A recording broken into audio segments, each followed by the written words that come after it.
Hi, this is John from Platinum Hot Tubs and welcome to Hot Tub SOS. Today we're asking the question, is it a good idea to winterize or close down your hot tub this winter?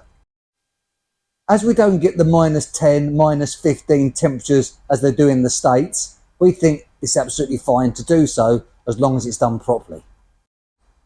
So once we've drained the water from the hot tub, we're then going to wet vac through each of the jets, which will then drain the water from the pipework, including the 90 and 45-degree angle bends and the manifold.